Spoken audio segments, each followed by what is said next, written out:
Because if there is no God, then obviously the moral lawgiver is the government, King Arthur, the culture, or the individual. Or science, I think, can actually be a moral lawgiver in a way. Or what? Science. It's imperfect. An ex-Christian is claiming that science can tell you what's right and wrong, that we can base off of what's right and wrong based on the pain that we can induce. Or if we can measure pain, we can base that and use that to tell us what's right and wrong. And Cliffe kind of dismantled that and goes into, if there's no God, then there's no objective morality, and that we all create our own relative opinions and morality. And so we can never say what's right and wrong. There's no black and white, that there's only gray. And so I hope that you guys enjoy this video. Let's jump right into it. Will change, but I don't think you need a dictate from some institution to tell you to have meaning. I agree 100% with that. You don't need a dictate from some religious institution to know what's right or wrong. You're absolutely correct. I agree 110% with you. But if morality is objective, there has to be a moral lawgiver, God. Because if there is no God, then obviously the moral lawgiver is the government, King Arthur, the culture, or the individual. Or science, I think, can actually be a moral lawgiver in a way. Or what? Science. It's imperfect, but we can say what's healthy and what's not, looking at medical, right, physical nutrition. We can make objective facts about what is, and I'm stealing this, by the way, from The Moral Landscape by Sam Harris, which basically says that just because we have different opinions about what is moral because of science doesn't mean we know nothing about what is moral. So same with health. Though some might say being a meat eater or being a vegetarian is better, just because we have different concepts of good doesn't mean they can't be peaks within the moral landscape. Knowing what we know, if anything helps to better human well-being, we can measure that scientifically. If I hit you with a hammer and you bruise and you're in pain, that would fall less on the spectrum of morality, because I can measure through science that you're in physical pain. Tell that to my dentist. I don't. Ma'am, I don't know. That's a good It's point. it's an issue of who are you going to trust to tell you what is good and what is not so good. So, ma'am, it's very simple. There is no way scientifically you can prove to me that he has value or that he's worthless. Why have you interrupted me, started calling you ma'am, and quit talking to me? Pardon? You've quit having a discussion. No, I have not quit at all. I'm making a very salient point to you. It is impossible, as you said, to scientifically prove something is right or wrong, whether a human being is valuable or invaluable. It's impossible to scientifically prove that he is worthwhile or that he's worth less. That is not a scientific question. That is a philosophical question. It's a religious question. I would disagree. All right, we strongly disagree. Science is a study of process, physical process. Science has nothing to say about a value of worthwhile or worthless, of justice or injustice. What about pain or negation of pain? That's a physical experience, pain. Does pain translate to value in some way? At times it does. That's why I asked you about your dentist. So My dentist, when he hits my tooth with a hammer, he hurts me. But guess what? It is hurt designed to heal me of the cavity. Right. So, like it or not, science doesn't tell you whether it's good or evil, right or wrong. Science is a description of process, how the physical organism works. When you start talking about value, worth, justice, now all of a sudden you are out of science into philosophy, theology, religion. It's that simple. How do you measure, if not for science, how, with justice, right? What makes something more just than the other? Is it Great question. by God? Great question. Ma'am, the only reason it is unjust for me to hold back and slap him is because he has value. Is it because he would also feel pain? No. He has value. Nothing to do with it. He has value. Why? Because he is not a bag of chemicals. He's a human being created in the image of God for a purpose. Because he has purpose, because he's been created by God with innate value, it is unjust for me to take this gift of a hand that God has given me and rake it across his face. Pain isn't black and white, right? Pain can be used for good and for bad. So I work in the health field, and so a lot of times I would have to. I'm a chiropractor, so sometimes I would have to do some myofascial release of really tight muscles and things like that, and that can cause pain, right? But does that mean that I have a bad intention with that action? No, the pain is there so that way we can release um, toxins from the body. It can help release the muscles to loosen up the muscles, help it recover, help it heal. And sometimes you could even get bruises from these types of pains, right? But that doesn't mean that pain is bad. That doesn't mean that pain is morally wrong, right? So pain is it's not black and white. There's a lot of gray when it comes to pain. So you can't use pain to justify morality. It just doesn't make any sense. So I think her point there is really, really weak. Take God out of the picture, and you're up a creek without a paddle when it comes to explaining why there's a value of justice that is being violated when I rake my fist across his face. No, if there is no God, it's all relative. And if I choose to pull out my wallet and feed him money, give him money for lunch, great. But if I choose to haul back and slam him, great, it's my choice. Because morality is relative, and that's what Camus, Sartre, Nietzsche pointed out so well. I do think the post-relativist model has left a lot of people lacking, because it did kind of end off with this, everything is relative, therefore we can't know anything objectively. And I think that's where the atheist movement has conceded over a lot to the religious movement, because even scientists, I mean, everyone will say, well, it's not our place to make a moral decision, because we're afraid of backlash from academia. But the truth is, if you were to smack him, it would elicit pain. And we can measure to some degree that pain. And I think that starts to warrant why we decide whether something is just or unjust. And it has to do with where it falls on the spectrum of human well-being. If you are increasing pain, then you're moving farther away from that peak within the moral landscape. Okay, good. So, obviously I'm standing here saying, logically, rationally, it makes no sense to say there is no mind prior to the human mind who defines right and wrong. The human mind creates right and wrong, but there are moral absolutes. That is irrational. It is self-contradictory, ma'am. It's that simple. I don't think there's absolutes, and I think that's what makes it really difficult to come from religion over to atheism, is that I came from Catholicism, and the biggest thing for me was not having the black and white, this is right, this is wrong. I had to develop a sense of nuance, which even now is still really difficult to contend with.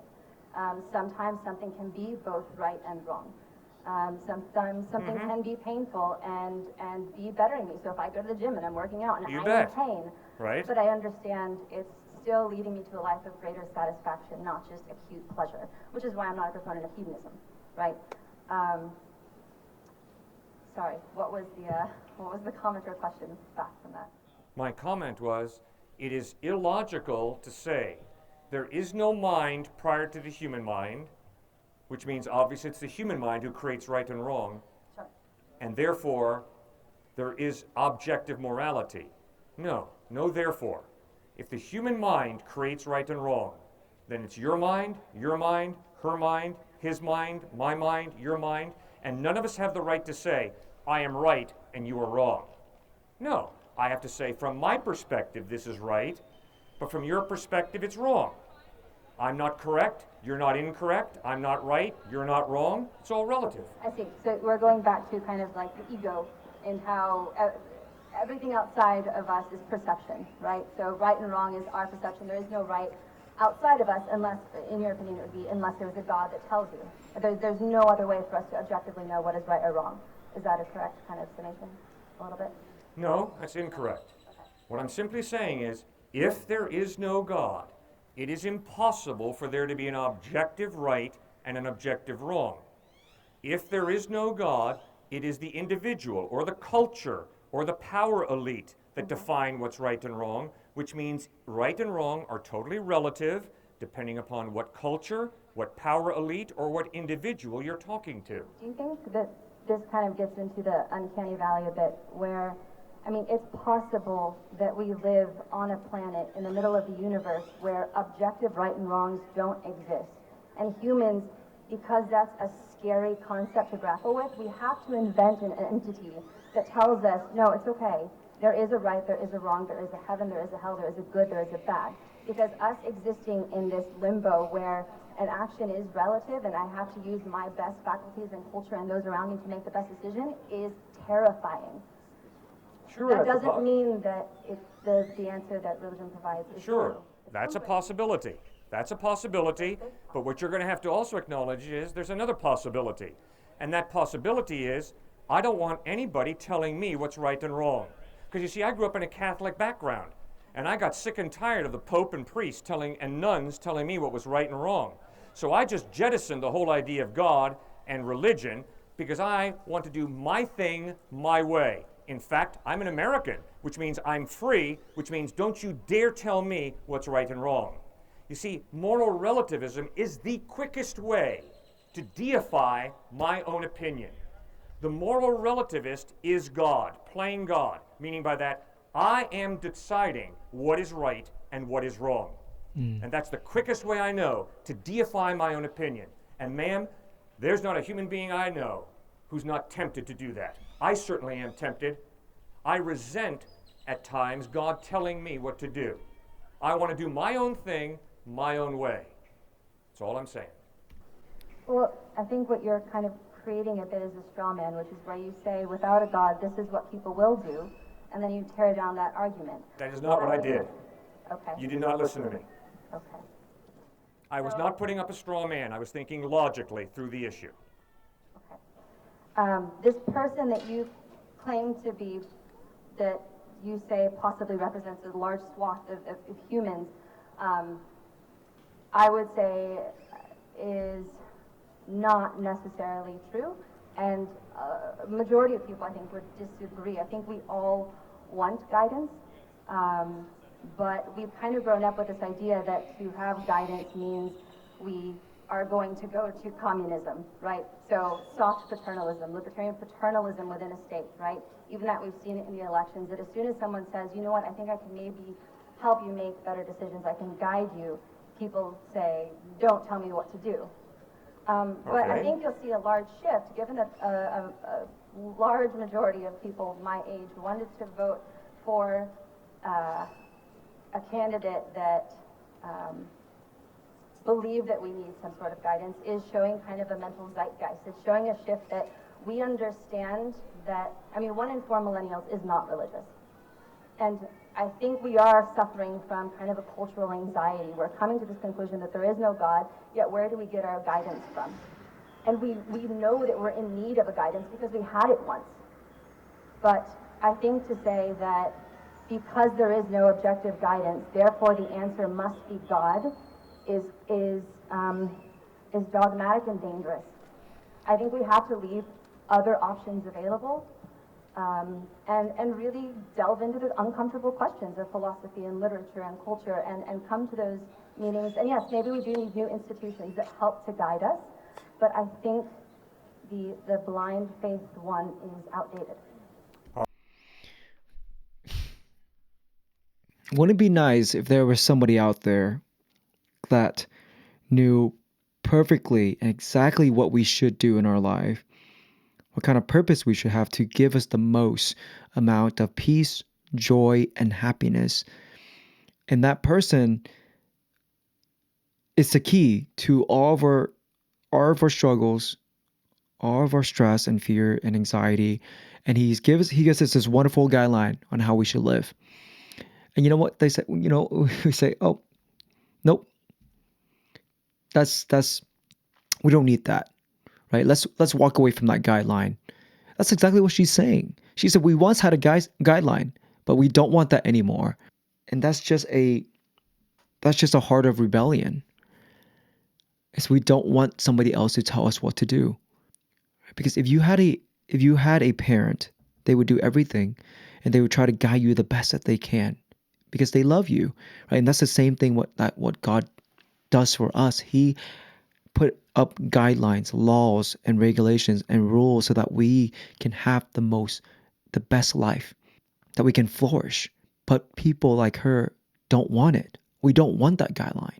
We want to create our own guideline because we want to do what we want to do. And anytime that you walk away from God, anytime that you steer away from that path towards Christ, you're going to fall into a lot of trouble, a lot of anguish and challenges, and your life's just going to be a lot harder. That's just because you're not walking that guideline. And unfortunately, that's what's happening a lot right now in our country. All right, fine. What do you think about Jesus Christ? That's a loaded question. No, it's not a loaded question. It's a sincere question. You've been listening to me. I've been listening to you. You just finished a nice monologue. You didn't ask a question, so I'm asking you a question. What do you think about Jesus Christ? I think he had a lot of incredible morals that humans can look to and obtain guidance from. I think a lot of what he preached is something that belongs to humanity. I think humans had this ability to love, to forgive,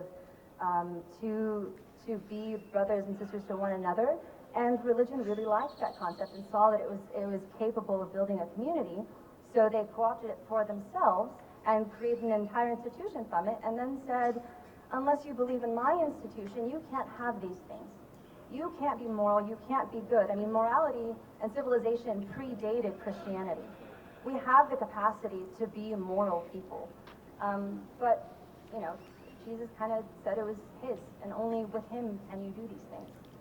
No, Jesus did not say that. Jesus had the utmost respect for the 10 Commandments, written 1,000 years before he was born, penned by Moses.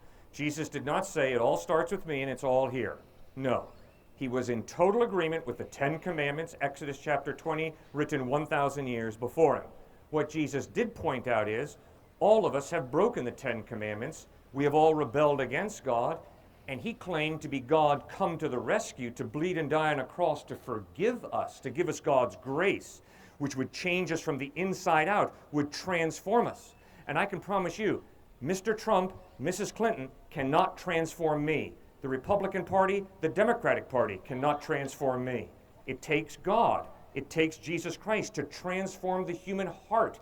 And that's what conversion is, the transformation of the human heart by Jesus Christ. And also, not only did Jesus teach a lot of good things, he claimed to be God. So if you respect him, you're in a real catch-22. Because if you respect Christ, he claimed to be God, which means he's either a wacko with delusions of deity, or else he is who he claimed to be, God in human form. Not only that, he claimed that his death was of ultimate significance. He claimed that he bled and died on a cross to save us, to do something for us that we cannot do for ourselves. And his resurrection 3 days later backs up his incredibly powerful claims. If you die and rise from the dead, I promise to listen very carefully to everything you have to say. Jesus died, was buried, 3 days later rose from the dead, which gives him tremendous authority, credibility, trustworthiness. So before I found God, I thought I knew what was best for myself. I thought I knew what was best for me, to create my own path, to go towards the direction that I want to go towards, with no guidance, with nobody to walk me through that path. And honestly, it was really scary because sometimes you don't know where you're going. Sometimes you don't. And I think that to have somebody guide you, to have the creator of the universe to create this path for you, to guide you in this life, to give you hope, to give you peace, to give you joy, it is so much better. I'm sorry, but it is so much better to know where you're going, to know what you should do in your life, to know the purpose that you're made for. There's so much certainty now. I have so much more certainty now than I did ever before in my entire life. Who wouldn't want that certainty? Like, who wouldn't want to know 100% with all of their heart where they're going, where their hope comes from, where their faith comes from, where their love comes from? Like, who wouldn't want that?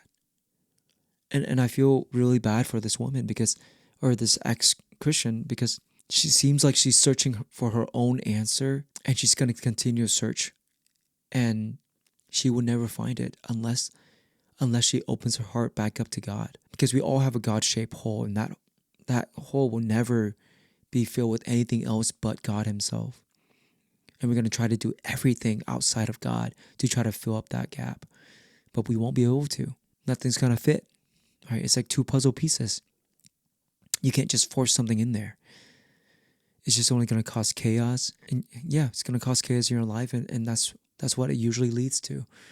And so I pray, I mean, that video is pretty old. So I pray that by now she's found herself back to faith, back to Christ, and that she's saved. That's all we can do, and pray for that woman. But I hope that you guys enjoy this video. If you gain something from this, please help me out. Click that subscribe button, share this video with somebody, and I'll see you guys in the next one. God bless. Peace.